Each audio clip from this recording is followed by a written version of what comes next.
ఇప్పుడే జీ5 app download చేయండి. చూడండి మీ ఫేవరెట్ టీవీ షోస్ ఎప్పుడైనా ఎక్కడైనా. డాక్టర్ గారు, మరి సోయా పన్నీర్ బుర్జీని తయారు చేసుకునే విధానం ఏంటో ఒకసారి ప్రేక్షకులకు చూపిద్దామా? జనాలందరికీ కోడిగుడ్డు బుర్జీ బాగా తెలుసు. ఇప్పుడు సోయా పన్నీర్ అంటే చాలా హై ప్రోటీన్, గుడ్డు కంటే 7 రెట్లు ఎక్కువ ప్రోటీన్ ఉండేది సోయా.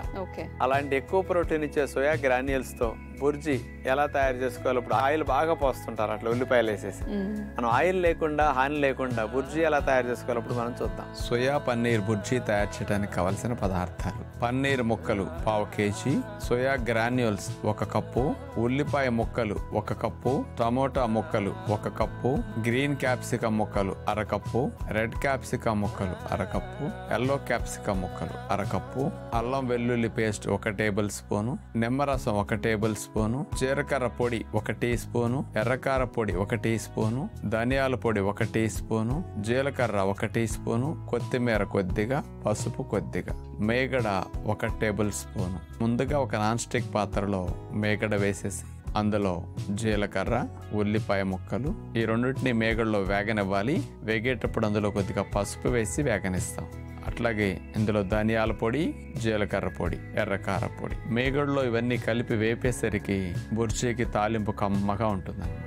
ఈ తాలింపు వేగిన తర్వాత అందులో గ్రీన్ క్యాప్సికం ముక్కలు, ఎల్లో క్యాప్సికం ముక్కలు, రెడ్ క్యాప్సికం ముక్కలు, అల్లం వెల్లుల్లి పేస్ట్, అందులో టమోటా ముక్కలు ఇక అన్ని వేసేసాం. మూత పెట్టేసి ఒక 7-8 నిమిషాలు మగ్గనివ్వాలి. అవన్నీ మగ్గిన తర్వాత పన్నీర్ తీసుకుని చేత్తో అట్లా చిదిమేసేసి పన్నీరు పొడుంగా పన్నీర్ అట్లా చేసేసి దాన్ని అట్లా చల్లేస్తాం. అట్లాగే వేడి నీళ్ళల్లో వేసిన సోయా గ్రాన్యూల్స్ ని నీళ్లు పిండేసి ఆ గ్రాన్యూల్స్ ని ఇందులో వేసేస్తాం. మూత పెట్టేసేసి సిమ్ లో 5-6 నిమిషాలు మగ్గనిస్తే సోయా పన్నీర్ బుర్జీ తయారవుతుంది. ఫైనల్ గా కొద్దిగా నిమ్మరసం, కొత్తిమీర చల్లేసి తింపేస్తాం. కొంతమందికి మోషన్ రానప్పుడు మనం 1.5 లీటర్ నీళ్లు తాగమంటాం పొద్దునే.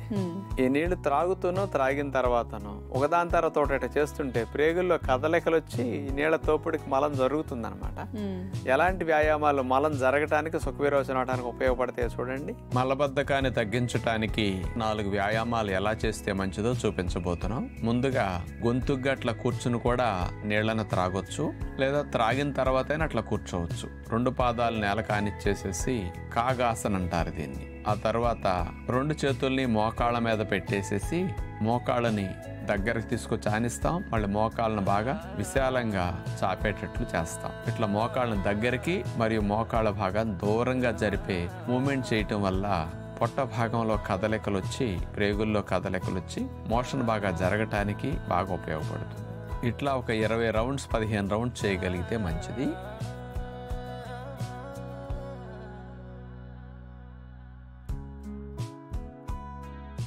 ఆ తర్వాత కాగాసంలో వాకింగ్ అంటే కొంగ నడకలాగా మనం నడిచే ప్రయత్నం చేస్తాం. 2 పాదాల మీద గొంతు గట్ల కూర్చుని మోకాళ్ళ మీద చేతులు పెడతాం. ఇప్పుడు నడిచే విధానం చూడండి. ఒక మోకాలు నేల కానిస్తే మరో మోకాలు పైన ఉంటుంది అనమాట.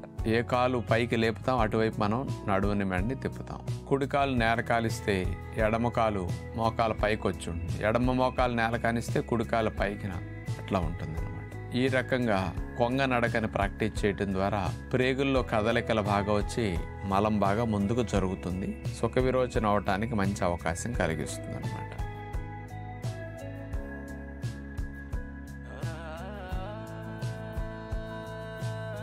ఇక మూడవది స్ట్రైట్ గా నుంచుని 2 చేతుల్ని పైకి లేపి నమస్కార ముద్రలు పెట్టి చాపేస్తాం. 2 కాళ్ళ మధ్యలో 1 అడుగు దూరం పెట్టేసి నుంచుంటాం. తర్వాత నడుముని సైడ్ కి బెండ్ చేయాలి. అట్లా కుడివైపుకి ముందు బెండ్ చేస్తాం. ఆ తర్వాత మళ్ళా ఎడం వైపుకి నడుముని సైడ్ కి బెండ్ చేస్తాం. మళ్ళా కుడివైపుకి, మళ్ళా ఎడం వైపుకి, సైడ్ స్ట్రెచ్చింగ్ అనమాట. ఇట్లా మళ్ళా కుడివైపుకి, మరలా ఎడం వైపుకి, ఇట్లా ఒక 7 రౌండ్స్ చేయటం చాలా మంచిది.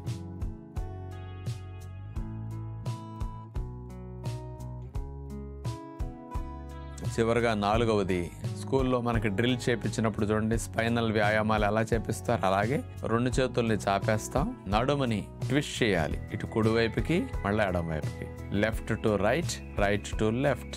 అదే విధంగా చేతుల మూమెంట్ అట్లా చేస్తూ ట్విస్టింగ్ చేయాలి. ప్రేగుల భాగం, పొట్ట భాగం ఇవన్నీ కూడా బాగా కదలికలు వస్తాయి. ట్విస్టింగ్లు మోషన్ అవ్వడానికి బాగా ఉపయోగపడతాయి అన్నమాట. ఇవన్నీ కూడా నీళ్లు త్రాగిన తర్వాత సుఖ విరోచన అవ్వడానికి మనసు పెట్టి ప్రేగుల మీద కదలికలు గమనిస్తూ మీరు ఇలాంటి వ్యాయామాలు కొన్ని చేస్తుంటే కాస్త మీరు ఆశించిన విధంగా మలము కదిలి సుఖ విరోచన అవడానికి అవకాశం ఉంటుంది. చూసారుగా డాక్టర్ గారు చూపించిన విధానంలో మనందరం కూడా వ్యాయామాలు చేసుకుంటే ఎప్పుడైనా జీర్ణం అవ్వని ఫుడ్ లేదంటే కాన్స్టిపేషన్ సమస్యలతో బాధపడే వాళ్ళందరూ కూడా బయటపడే అవకాశం ఉంటుంది. కాబట్టి ఈసారి కాన్స్టిపేషన్ లాంటి సమస్యలు ఏమైనా ఇబ్బంది పెడుతున్నట్లయితే కనుక ఈ యోగాసనాన్ని ఖచ్చితంగా ప్రాక్టీస్ చేసుకోండి. ఇక మన ఆరోగ్యాలయంలో లాఫింగ్ థెరపీ అనేది చాలా ఫేమస్ అట. మరి ఆరోగ్యాలయంలో లాఫింగ్ థెరపీ అన్నది ఎవరికి ఎందుకు చేయిస్తారు, ఏ సమయాల్లో చేయిస్తారో కూడా ఈ రోజు ఎపిసోడ్ లో తెలుసుకుందాం. డాక్టర్ గారు, లాఫింగ్ థెరపీ అన్నది కేవలం కొంతమంది సినిమాల్లో చూడడము లేదంటే ఉదయం మాటలు పార్కుల్లో కొంతమంది పెద్ద పెద్ద వాళ్ళు చేస్తూనే చూస్తూ ఉంటాం మేము. ఈ లాఫింగ్ థెరపీ అన్నది ఆరోగ్యాలయంలో ఒక ట్రీట్మెంట్ లాగా ఎందుకు ప్రవేశపెట్టారో చెప్తారా?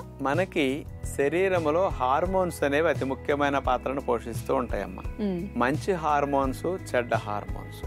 మనం సంతోషంగా ఆనందంగా నవ్వుతూ గడుపుతున్నప్పుడు హ్యాపీ హార్మోన్స్ మంచివన్నీ విడుదలవుతూ ఉంటాయి. మనము కాస్త స్ట్రెస్ తోను, డిప్రెషన్ తోను, యాంగ్జైటీతోను, ఒత్తిడితో, కోపావేశాలతో ఉన్నప్పుడు చెడ్డ హార్మోన్స్ విడుదలవుతూ ఉంటాయి. ఈ హార్మోన్స్ యొక్క ప్రభావం మన శరీరం మీద ఆరోగ్యంగానూ మారచ్చు, చెడ్డ హార్మోన్ ఉత్పత్తి అయితే అనారోగ్యకరంగానూ మారచ్చు. మరి అందరికీ ఈ రోజుల్లో మానసిక ఒత్తిడి ఎక్కువైపోయింది, సంతోషం, ఆనందం తగ్గిపోయింది. మరి ఇలాంటి పరిస్థితుల్లో వీళ్ళకి హ్యాపీ హార్మోన్స్ ని ఉత్పత్తి చేయించడానికి ఉదయం పూట లాఫింగ్ థెరపీ చక్కగా ఉపయోగపడుతుంది. ఆనందంగా సంతోషంగా ఉన్నామనుకోండి, happy hormones dopamine, serotonin, endorphins, GABA ఇట్లాంటి హార్మోన్స్ అన్ని మనకి ఎక్కువ రిలీజ్ అవుతాయి. ఇవి ఎంత ఎక్కువ మోతాదులో రిలీజ్ అయ్యి బ్లడ్ లో కలిస్తే మన బాడీ అంతా ఎంత ఫ్రీగా పనిచేస్తుందంటే బాగా నీళ్ళున్న రేడియేటర్ ఇంజిన్ కి రక్షణ కలిగినంత ఈజీగా మన బాడీ పనితీరుకి ఈ హ్యాపీ హార్మోన్స్ అంత సహకరిస్తాయి. కొన్ని లక్షల మంది మీద లాఫింగ్ థెరపీ స్టడీస్ జరిగాయండి. ఎవరైతే లాఫింగ్ థెరపీ ప్రతిరోజు 15 నిమిషాల పాటు ఇట్లా అభ్యాసం చేస్తున్నారో వాళ్ళకి ఏజ్ తో పాటు వచ్చే పార్కిన్సన్స్ గాని, ఏజ్తో పాటు వచ్చే మతిమరుపు గాని, మానసిక స్థితిలో కాస్త నిర్ణయం తీసుకునే విషయాలు, ఆలోచించే విషయాలు, ఇట్లాగే ఇవన్నిటి కూడా చాలా చాలా వ్యత్యాసం ఉందని ప్రూవ్ అయింది. అందుకని లాఫింగ్ థెరపీ ఉదయం పూట సూర్య యోగా ప్రాంగణంలో 5:30 గంటల నుంచి 7:30 గంటల వరకు యోగా మనకు జరుగుతుంది కదండి. యోగా క్లాస్ అయిపోయిన తర్వాత అందరినీ ఒకసారి నుంచోబెట్టి స్టేజ్ మీద యోగా మాస్టర్స్ ఉంటారు, డాక్టర్ కూడా ఉంటారు. వీళ్ళు రకరకాలుగా కొన్ని జోకులు వేసి చెప్తుంటారు, వాటికి నవ్వు వస్తుంది. కొంతమంది నవ్వేటప్పుడు వాళ్ళ ముఖం చూసేసరికి వాళ్ళ నవ్వే తీరు, ఆ ముఖంలో వచ్చే హావభావాల కదలికలకి వాళ్ళని చూస్తే మనకు నవ్వు వచ్చేస్తుంది. అంటే నవ్వటం అనేది హృదయపూర్వకంగా జరుగుతుంది కాబట్టి హార్మోన్స్ లో మార్పు రావడం మొదలవుతుంది, గ్లాండ్స్ యాక్టివేట్ అవుతాయి. అందుకని మంచి హార్మోన్స్ బ్లడ్ లోకి వదిలేస్తాయి అన్నమాట. 10 నిమిషాలు లాఫింగ్ థెరపీ చేసామనుకోండి, అప్పుడు వచ్చే మార్పు కొన్ని గంటల తరబడి మనకి పాజిటివ్ గా హ్యాపీగా ఉండడానికి అవకాశం కలిగిస్తుంది. ఈ లాఫింగ్ థెరపీ వల్ల ప్రధానమైన లాభాలు కొన్ని ఉన్నాయమ్మా. గొంతు భాగంలో వోకల్ కార్డ్స్ కానీ, ఈ గొంతు కానీ, థైరాయిడ్ గ్రంథి కానీ ఇవన్నీ చాలా బాగా పనిచేస్తాయి.